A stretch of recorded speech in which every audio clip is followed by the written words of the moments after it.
গ্রামের নাম বৈদ্যনাথপুর। চারপাশে ঘন জঙ্গলে ঘেরা একটি ছোট্ট গ্রাম। গ্রামে বেশি লোকজন নেই বললেই চলে। একটু দূরে দূরে কাঁচা পাকা বাড়ি। গ্রামের উত্তরের দিকটায় বেশ ঘন জঙ্গল। সচরাচর সেখানে কেউ যায় না, তবে বলা হয় গ্রামের লোকজনকে বলতে শোনা যায় এই জঙ্গলে কিছু রহস্য লুকিয়ে আছে। প্রতি বছর ফাল্গুন মাসে এই গ্রামের বটগাছতলায় বিশাল এক ভোজনের ব্যবস্থা করা হয়। এই ভোজনে গ্রামের ছোট বড় কেউই বাদ যায় না বললেই চলে। বড় বটগাছটা গ্রামের মধ্যমণি হয়ে আছে, তাই প্রতি বছর এই গাছের নিচেই রাতের বেলা ভোজনের আয়োজন করা হয়। গ্রামের কেউ বড় হাঁড়িতে রান্না করা নিয়ে ব্যস্ত, কেউ আবার বিড়ি হাতে গল্পতে আড্ডায় ব্যস্ত। বেশ জমজমাট আয়োজন পুরো গ্রাম জুড়ে। এমন সময় হালকা মৃদু হাওয়া যেন দোলা দিতে লাগলো, কিন্তু এটা যে প্রবল ঝড়ের রূপ নেবে সেটা কেউ বুঝতে পারল না। হঠাৎ দমকা হাওয়া থেকে প্রবল ঝড় বৃষ্টি শুরু হলো। কেউ পাশের ঘরের চালার নিচে গিয়ে আশ্রয় নিল, কেউ বটগাছটার নিচে গিয়ে নিজেদের আশ্রয় খুঁজল। অন্ধকার ছেয়ে গেছে চারপাশটায়। ঘরের চালার নিচে অংশু আর ওম দাঁড়িয়ে আছে। ঝড় বৃষ্টি থেমে যাওয়ার পর অংশু বলে, হে ওম, এখানে তো বীরেন ছিল আমাদের সাথে, কোথায় গেল রে? ঝড় বৃষ্টির মধ্যে তো খেয়াল করিনি, বীরেন তো এখানেই ছিল। না রে, হয়তো ও দিকটায় গিয়ে দাঁড়িয়েছে, চল গিয়ে দেখি বটগাছের নিচে। তারা সেখান থেকে বটগাছের কাছে গিয়ে দেখে সেখানে শুধু গ্রামের কজন বয়োজ্যেষ্ঠ লোক বিড়ি নিয়ে দাঁড়িয়ে আছে। অবিনাশ, বিধান আর গুনিন কাকা। বৈদ্যনাথপুরের সকল সমস্যার সমাধান করে থাকে গুনিন কাকা। তাদের কারো বয়স 60-এর নিচে হবে না। গুনিন কাকার কথা সবাই মেনে চলে এখানে। ওম আর অংশুকে আসা দেখে গুনিন বলে উঠল, রে, তোরা হন্তদন্ত হয়ে এখানে আসলি যে? আজকের এই ভজন হবে না রে, সবাই বাড়ি গেছে, তোরাও চলে যা। দেখছিস না কেমন উলট পালট হয়ে যাচ্ছে? আমরা এই জন্য এখানে আসিনি কাকা, বীরেন আমাদের সাথে ওই খড়ের চালার ওপাশটাতে ছিল, কিন্তু এখন দেখছি না। কি বলছিস কি? দেখ, ভালো করে দেখ, হয়তো বাড়ি চলে গেছে তোদের কিছু না বলেই। না গো কাকা, অংশী ঠিকই বলছে। এই ঝড় বৃষ্টির মধ্যে আমরা একসাথে খড়ের চালার নিচে গিয়ে দাঁড়িয়েছিলাম, কিন্তু এখন দেখছি না। ছেলে দুটোর কথা শুনে গুনিনের কপালে যেন ভাঁজ পড়ে গেল। অবিনাশ আর বিধানের দিকে তাকিয়ে যেন গুনিন কাকা কিছু বলতে চাইলেন, তার যে কিছু মনে পড়ে গেল তা অবিনাশ আর বিধান স্পষ্ট বুঝতে পেরেছে। বিধান বলে উঠল, হ্যালো বন্ধুরা, আপনি কি বোর হচ্ছেন, কিছু মজা করতে চান? তাহলে আজ আমি OneXBet নামে একটি অ্যাপ সম্পর্কে কথা বলতে চাই, যেটি সবচেয়ে বিশ্বস্ত বুকমেকার। এখানে মজা করার পাশাপাশি রয়েছে পুরস্কার জেতার সম্ভাবনা। এখানে সমস্ত লাইভ ম্যাচের ফলাফল এবং ম্যাচটি লাইভ দেখতে পারবেন।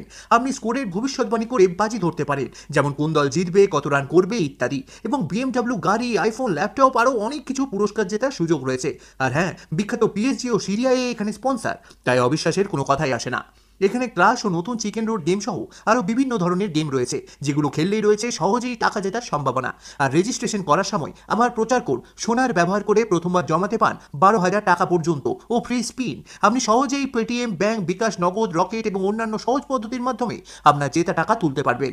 আমি অনেক দিন ধরে এটি ব্যবহার করছি, আপনিও এটি ব্যবহার করতে পারেন। তাহলে আর দেরি কিসের? পিন কমেন্টের লিঙ্ক থেকে অথবা গুগলে OneXBet সার্চ করে আমার দেওয়া প্রোমো কোড সোনার ব্যবহার করে রেজিস্ট্রেশন করুন। উত্তর জঙ্গলে আগে দেখা দরকার আমাদের, এই ঝড় আমাদের কিছু মনে করিয়ে দিতে চাইছে। বিধান কাকা ভাঁজ কপালে কথাগুলো বললেন, আর এক মুহূর্ত দেরি না করে তারা 5 জন সেই জঙ্গলের উদ্দেশ্যে রওনা হলো। অন্ধকারে কিছুই দেখা যাচ্ছে না, মাঝে মাঝে পাখিদের ডানা ঝাপটানোর আওয়াজ আর শিয়ালের ডাক শোনা যাচ্ছে। ঘন জঙ্গলের মাঝ রাস্তায় গুনিন হঠাৎ হোঁচট খেয়ে দাঁড়িয়ে গেল। তার সাথে সবাই দাঁড়িয়ে গেল। গুনিন পায়ের দিকে তাকিয়ে দেখতে পেল একটা মানুষের নিথর দেহ পড়ে আছে। কি রে, এভাবে এটা কি? আমি যা ভেবেছিলাম তাই। এত বছর পর কি তবে আবার রাতের ভোজন আমাদের কাল রাত্রি হলো? ভয়ে আপন মনে কথাগুলো বলে যাচ্ছিল গুনিন কাকা। সবাই সেই নিথর দেহটার সামনে বসে ভালো করে তাকিয়ে দেখলো এটা আর কেউ নয়, এটা যে বীরেন। নাক মুখ থেকে রক্ত বেরিয়ে আসছে। মনে হচ্ছে কোনো জঙ্গলি জানোয়ার বীরেনের শরীর খুবলে খুবলে খেয়েছে। এ দৃশ্য দেখে অংশু আর ওম যেন কাঁদো কাঁদো হয়ে বীরেনের দিকে তাকিয়ে আছে। এখানে বেশি দেরি করা ঠিক হবে না গুনিন্দা, আমার কিছু ভালো ঠেকছে না। আমাদের যত দ্রুত সম্ভব এই জঙ্গল থেকে বেরিয়ে যেতে হবে। ওম আর অংশু মিলে তাদের বন্ধুর লাশটাকে তুলে নিয়ে সবাই সেখান থেকে বেরিয়ে গেল। বৃষ্টি হওয়ার পর জঙ্গলটা যেন আরো নিস্তব্ধ মনে হচ্ছে। রাত তখন গভীর। গনিন কাকা তার ঘরের খাটের উপরে বসে গভীর ভাবনায় আচ্ছন্ন। সে মনে মনে ভাবছে তাদের যুবক বয়সে যে ভুল তারা করেছিল সে একই রকম ভুল আবার এই ছেলেগুলো করেনি তো। ভাবতেই গনিনের চোখগুলো বড় হয়ে গেল। এসব চিন্তা করতে করতে সে বিছানায় শুয়ে পড়ল, কিন্তু কিছুতেই ঘুম আসছিল না। এপাশ ওপাশ করতে করতে গনিন কাকা কখন যেন ঘুমিয়ে পড়ল বুঝতেই পারল না। পরদিন সকালে গনিন কাকার ঘুম ভাঙল বিধান কাকার ডাকে। ও গনিন্দা, তোমার ঘুম ভাঙেনি? গত রাতে কিছুতেই চোখটা লাগছিল না, এজন্য একটু বেলা হয়ে গেল। তা বিরানের বাড়ির লোকজনকে কিছু বলেছিস? না গো গনিন্দা, একথা কি কাউকে বলা যায়? আমার মনে হয় বীরেন উত্তরের জঙ্গলের গুপ্তধনের কথা জানতে পেরে গিয়েছিল। আর কথা বলতে গিয়ে আর বলতে পারল না বিধান। কি এমন ঘটনা ঘটেছিল সেই ভোজনের রাতে তা গ্রামের ছোটরা এখনো জানে না। গনিন কাকাও গত রাতে সে কালো ছায়ার কথা বলতে পারল না। গুনিনের মনে অনেক রকমের প্রশ্ন। বীরেনের বাড়িতে আজ যাওয়া আমাদের খুব দরকার ছিল, কিন্তু তার চেয়েও বেশি দরকার পুচকে ছেলেগুলোর সাথে কথা বলা। দাদা, আমি ডেকে বেড়াচ্ছি ছেলে দুটোকে। বিধান গুনিনের বাড়ি থেকে বেরিয়ে গেল আর গুনিন ভোজনের রাতের সেই বটগাছের নিচে গিয়ে বসে পড়ল। বটগাছটার চারপাশে বসার ভালো জায়গা আছে, যাতে গ্রামের লোকজন এখানে আরাম করতে পারে। এখান থেকে জঙ্গল খুব বেশি দূরে নয়। গুনিন কাকার চোখে মুখে ভয়ের ছাপ এখনো রয়ে গেছে। সেখানেই অংশু, ওম সাথে বিধান কাকাও এসে গুনিন কাকার সাথে বসেছে। এই বীরেন, আমাকে ভালো করে বলতো, তোরা উত্তরের ওই জঙ্গলে কি করতে গেছিলি? কাকা, আমাদের কোনো দোষ নেই, দয়া করে আপনি আমাদের শাস্তি দেবেন না। আমরা বারবার বীরেনকে না করেছিলাম, কিন্তু শুনিনি কথা। কাকা, সেদিন যা হয়েছিল আমি বলছি, তবে আমাদের দয়া করে কোনো শাস্তি দেবেন না। সেদিন আমরা বীরেনের বাবার মুখে জানতে পেরেছিলাম বহুকাল ধরে উত্তরের জঙ্গলে গুপ্তধন লুকানো আছে, কিন্তু সেই গুপ্তধন পাহারাতে এক কালো ছায়া। বীরেন তারপরে আমাদের দুজনকে নিয়ে বুদ্ধি আটে ওই জঙ্গলে যাবে আর যেভাবেই হোক গুপ্তধন উদ্ধার করবে। তারা তিন বন্ধু জঙ্গলের পথে হাঁটছে। দিনের বেলা হলেও ঘন জঙ্গলকে রাতের মতো মনে হচ্ছে। এই জঙ্গলে মাঝে মাঝে পাতার ফাঁকে আলো উকি দেয়, কোনো জায়গায় সূর্যের আলো অব্দি পৌঁছায় না। পাখিদের কিচিরমিচির আওয়াজ ছাড়া কিছুই শোনা যায় না। অংশ আর ওম দুজনেই খুব ভীতু স্বভাবের। তারা খুব ভয়ে ভয়ে জঙ্গলের পথে হাঁটছে, কিন্তু বীরেন কোনো তোয়াক্কা না করেই জঙ্গলের পথ অতিক্রম করছে, যেন সে কোনো নেশায় পড়েছে। তারা হঠাৎ থমকে দাঁড়িয়ে গেল গভীর জঙ্গলে প্রবেশ করার পর। কিছু একটার আওয়াজ শুনে যেন কেউ পাতার শব্দকে উপেক্ষা করেই এগিয়ে আসছে। তারা তিনজনই অবাক হয়ে দাঁড়িয়ে আছে। এই জঙ্গলেতেও কেউ আসে না, তবে কে দৌড়াচ্ছে? কিছুক্ষণ বাদে সে আওয়াজ যেন নীরব হয়ে গেল। এবার অংশু ভয় পেয়ে বলে উঠল, হে বীরেন, চল চল না ভাই, চলে যায় এখান থেকে। কাকা বাবু শুধু গল্প করেছে, আসলে বাস্তবে কিছুই হয় না। আর হলেও তুই জানিস তো এই জঙ্গলে কেউ আসে না। চল, ওই ছায়া যদি সত্যিই থাকে। বীরেন এক ধমক দিয়ে অংশুকে থামিয়ে দিল। তারা সেখান থেকে আবার সামনের দিকে এগোতে লাগলো। বীরেন একটা আলোকময় জায়গা দেখতে পেল, যেন সেখানে কিছু ঝলমল করছে। এমন কিছু দেখে ওম অবাক হয়ে সেদিকেই তাকিয়ে রইল। পুরো জঙ্গলে এমন আলো নেই, আবার পুরো জঙ্গলটা জুড়ে পাতা ছড়ানো, কিন্তু এই জায়গাটা এমন পরিষ্কার কে করলো? ওমের কথা শুনে সবাই হতবাক। আশেপাশে কোথাও তো কোনো পাতা নেই, আবার জায়গাটাও অনেক আলো চলছে। বীরেন আর দেরি না করে সেই জায়গার কাছে গেল। মাটিতে বসে মাটিগুলো সরাতেই দেখতে পেল একটা বাক্স। সেখান থেকেই আলোটা বের হচ্ছে। বীরেন বাক্সটাতে হাত দিতেই সেখান থেকে কালো ছায়া বের হয়ে আসলো।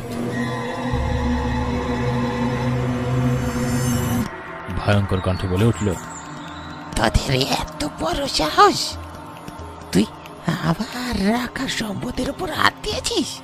কালো ছায়াটা অনেক বড় আর বিদঘুটে হাসির শব্দে যেন আকাশ ফেটে পড়ল।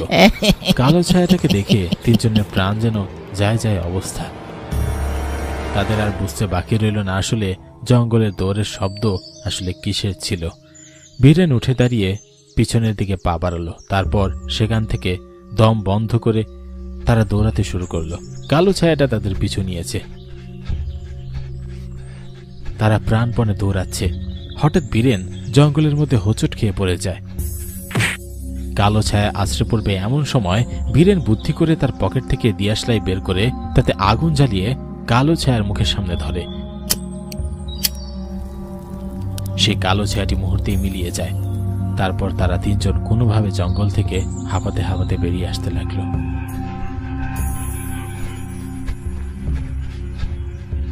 কাকা, তখন বীরেন বেঁচে গিয়েছিল, কিন্তু আমরা বুঝতে পারিনি আসলে ভোজনের রাতেই তাকে এভাবে জীবন দিতে হবে। আমরা অনেক বড় ভুল করেছি সেদিন জঙ্গলে গিয়ে। ওই কালো ছায়াটা যার উপর পড়ে সে আর কখনো বেঁচে পেতে পারে না। সেদিন বীরেন অনেক বড় লোভ করেছিল, তাই ওকে শাস্তি পেতে হয়েছে। আর অন্ধকারে কালো ছায়া বীরেনকে জঙ্গলের মাঝে নিয়ে গিয়েছিল, তারপর সেখান থেকে মেরে ফেলেছে। তবে এখনো সে কালো ছায়া যায়নি। ও মার অংশুকেও মারার জন্য ওরা ঘুরে বেড়াচ্ছে। আমি সে কালো ছায়াটাকে গত রাতেও দেখেছি। গুনিন কাকার কথা শুনে সবাই চুপ হয়ে গেছে। তারা আর কোনো কথা বলতে পারল না। গুনিন কাকা তাদের সাথে ঘটে যাওয়া সেই 30 বছর আগের ঘটনা বলতে লাগলো।